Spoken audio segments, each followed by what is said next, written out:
अस्सलाम वालेकुम friends, welcome to my YouTube channel. तो आज की इस वीडियो में हम बेसिकली डिस्कस करेंगे एग्रीकल्चर प्राइसिंग पॉलिसी को, जो इश्यूज़ ऑफ पाकिस्तान इकॉनमी में एक बहुत इंपॉर्टेंट डिबेट है और उसमें ये एक अहम कंसेप्ट समझा जाता है। ठीक है, what is agriculture pricing policy. Basically सबसे पहले हम देखते हैं कि गवर्नमेंट एग्रीकल्चर प्राइसिंग पॉलिसी को किस तरह डील करती है।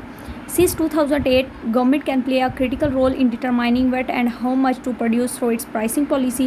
कि बेसिकली 2008 से गवर्नमेंट एक अहम रोल प्ले कर रही है कि हमने कितना और क्या चीज़ प्रोड्यूस करनी है प्राइसिंग पॉलिसी को यूटिलाइज़ करते हुए। ठीक है, along with the right types of seeds, water, fertiliser, other inputs and technology. कि बेसिकली इन सब चीज़ों को यूज़ करते हुए वाटर, सीड्स, फर्टिलाइज़र को हमने कितना प्रोड्यूस करना है और क्या प्रोड्यूस करना है। ठीक है, The pricing policy, agriculture inputs and output can determine the direction of agriculture productivity and produce। ठीक है, कि बेसिकली जो एग्रीकल्चर प्राइसिंग पॉलिसी है उसमें एग्रीकल्चर के जो इनपुट्स एंड आउटपुट हैं वो एग्रीकल्चर डायरेक्शन को डिटरमिन करते हैं। उसके अलावा agriculture pricing policy can also impact on income distribution, specially small farmer incomes. ठीक है, कि agriculture pricing policy basically farmers की इनकम को भी असरअंदाज होती है, उस पर भी असरअंदाज होती है, स्पेशली स्मॉल फार्मर इनकम की। अगर हम इसकी स्पेसिफिक डेफिनेशन की बात करें तो वो ये होगी कि other things remaining the same, price acts as an incentives to produce certain goods in required quantities. ये डेफिनेशन आपने बिल्कुल एग्जैक्ट याद करनी है। ठीक है, और इसमें वही बात है जो हमने पहले डिस्कस किया है कि एग्रीकल्चर प्राइसिंग पॉलिसी का मेन रोल क्या है, लेकिन आपने पेपर के पॉइंट ऑफ व्यू के हिसाब से ये डेफिनेशन कर लेनी है कि other things remaining the same, price acts as an incentive to produce certain goods in required quantity. अब हम चलते हैं अपने बेसिक क्वेश्चन की तरफ कि what are the main objectives of agriculture pricing policy. कि एग्रीकल्चर प्राइसिंग पॉलिसी के मेन ऑब्जेक्टिव क्या हैं, ठीक है, या इसके गोल्स क्या हैं, या हम क्यों एग्रीकल्चर प्राइसिंग पॉलिसी पर फोकस करते हैं। The study by the national commission of agriculture argues that price of agriculture inputs and output would be a major element of agriculture policies necessary to achieve national targets of agriculture products। कि basically जो agriculture pricing है input और output की, वो एक अहम role play करती हैं एग्रीकल्चर पॉलिसी में। ठीक है, और एग्रीकल्चर प्रोडक्शन जो नेशनल टारगेट्स सेट हैं कि हमने इतनी प्रोडक्शन करनी है उसमें। ठीक है, एग्रीकल्चर इनपुट और आउटपुट की जो प्राइसिंग है वो अहम रोल प्ले करती है। The government must make the policy fully effective for minor and major crops. कि बेसिकली जो गवर्नमेंट है उसको ऐसी पॉलिसी बनानी चाहिए जो इफेक्टिव हो माइनर क्रॉप्स के लिए भी और मेजर क्रॉप्स के लिए भी। ठीक हो गया। अब ये तो एक डिस्कशन थी, ठीक है, एक छोटा सा पैराग्राफ था जो आपने अपने क्वेश्चन में ऐड करना है। ठीक है, लेकिन जो इसके मेन ऑब्जेक्टिव्स हैं वो 7 ऑब्जेक्टिव हैं। पहले वन बाय वन हम इन ऑब्जेक्टिव्स को डिस्कस कर लेते हैं। First objective is carefully devised price signals can promote a balanced. ठीक है, कि ऐसी प्राइस सिग्नल्स होने चाहिए, ऐसे प्राइस सिग्नल डिवाइज करने चाहिए जो बैलेंस को प्रमोट करें। ठीक है, जो इससे बैलेंस क्रिएट हो।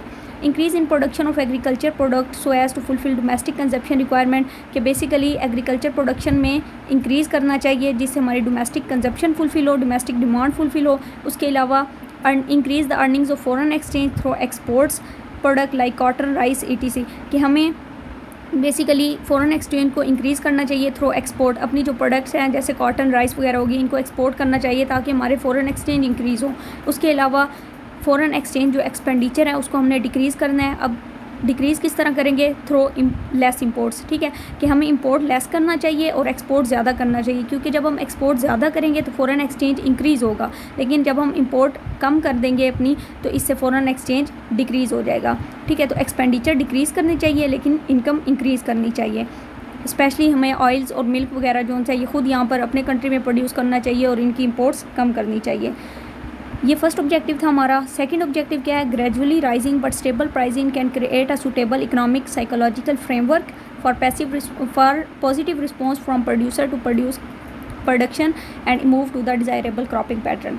सेकंड ऑब्जेक्टिव इज़ बेसिकली के प्राइसिंग जो सी है वो ग्रेजुअली राइज नहीं होनी चाहिए बल्कि स्टेबल प्राइसेस होनी चाहिए। ठीक है, जब स्टेबल प्राइसेस होंगी तो साइकोलॉजिकल जो हमारा फार्मर है उसको मतलब मेंटली पीस में होगा वो। ठीक है, जिससे वो पॉजिटिव रिस्पॉन्स लेगा। पॉजिटिव रिस्पॉन्स इसका क्या होगा कि वो प्रोडक्शन इंक्रीज़ कर देगा और अपने जो डिज़ायरेबल क्रॉपिंग पैटर्न है उनकी तरफ जाएगा। फॉर एग्जांपल इस साल अगर वो वीट प्रोड्यूस करता है तो नेक्स्ट ईयर वो अपना क्रॉपिंग पैटर्न चेंज कर सकता है, वो राइस भी प्रोड्यूस कर सकता है। ठीक है, तो इससे उसे साइकोलॉजिकल एक पीस मिलेगा अगर प्राइसेस स्टेबल रहती हैं, अगर उसका प्रॉफिट मार्जिन इंक्रीज़ कर दिया जाता है। ठीक है, देन हमारा थर्ड जो ऑब्जेक्टिव है वो है the pricing policy should help to achieve and maintain equitable terms of trade for agriculture and support the income of farmer.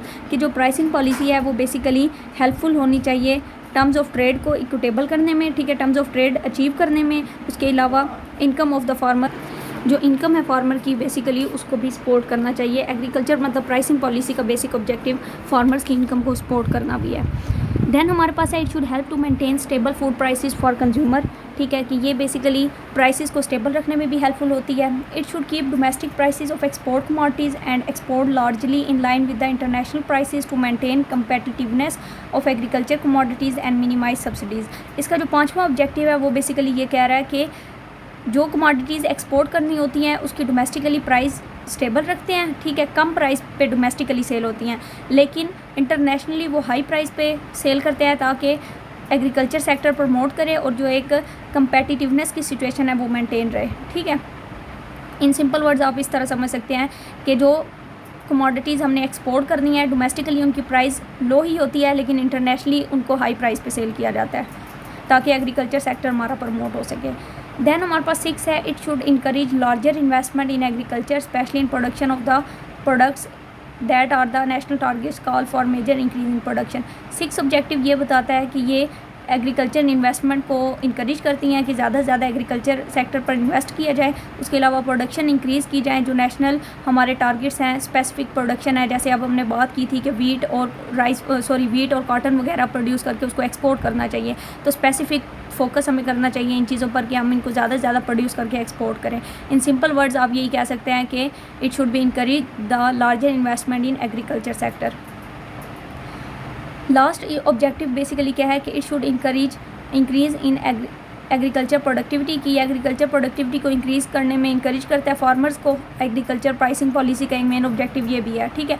उसके अलावा कास्ट ऑफ प्रोडक्शन को रिड्यूस करता है by promoting utilizing best technology, ठीक है, कि cost of production agriculture pricing policy का एक मेन ऑब्जेक्टिव ये है कि एक तो एग्रीकल्चर प्रोडक्टिविटी को इंक्रीज़ किया जाए, दूसरा कॉस्ट ऑफ प्रोडक्शन को रिड्यूस किया जाए। अब रिड्यूस किस तरह किया जाए? बेस्ट टेक्नोलॉजी को यूज़ करके, ठीक है। तो ये 7 ऑब्जेक्टिव थे हमारे एग्रीकल्चर प्राइसिंग पॉलिसी के। उम्मीद है आपको समझ आ गया होगा। अगर कोई भी इश्यूज़ वगैरह है तो आप कमेंट में बता सकते हैं, इंशाल्लाह वो सॉल्व कर दिया जाएगा। So thanks for watching, stay home, stay safe, अल्लाह हाफिज़।